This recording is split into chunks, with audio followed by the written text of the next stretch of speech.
Chapter 98. Hunting. Ghent's hunger gnawed at him. It was not a hunger any human body could understand. It did not ebb or dull. It did not respond to distraction or time.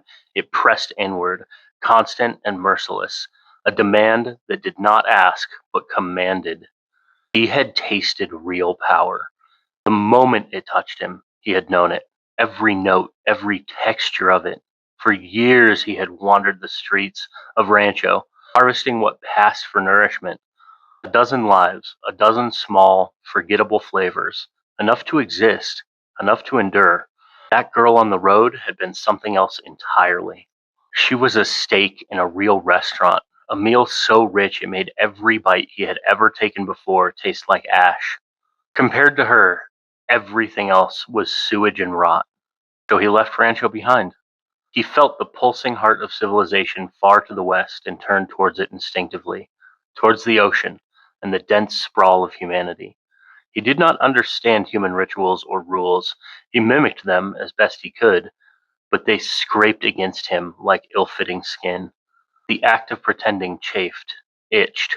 He would endure any discomfort for another taste of what she was. He would let every body he wore die screaming if it meant wearing that skin for even a minute. His form spread out, thinning, stretching across miles like bloodhounds on a trail.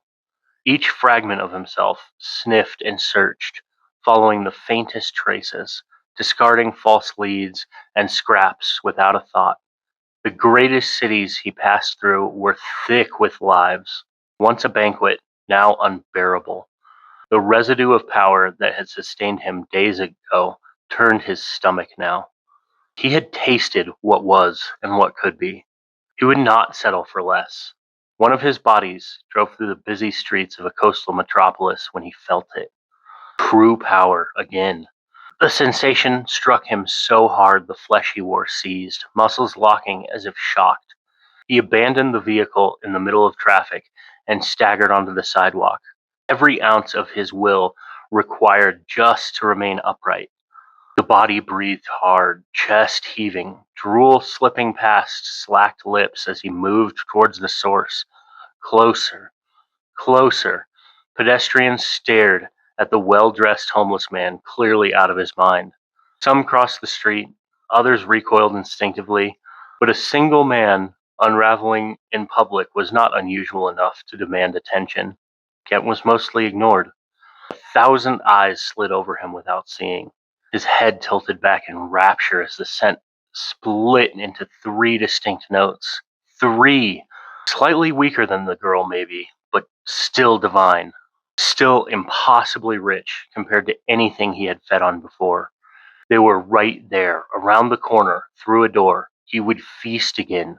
The flesh body drooled and spasmed as he moved. Shadows began to leak from his eyes, his mouth, his ears. Thin tendrils at first, barely smoke.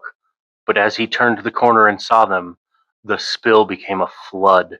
Darkness poured out of him like a stream, obscuring his upper body entirely.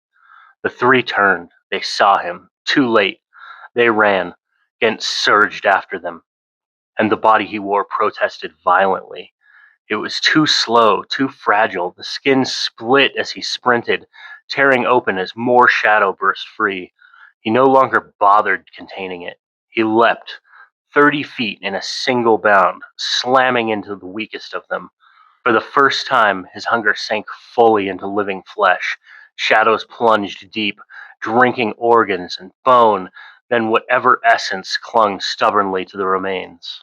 Minutes passed as he drank, or an eternity. Time lost all meaning until the body disappeared entirely into him.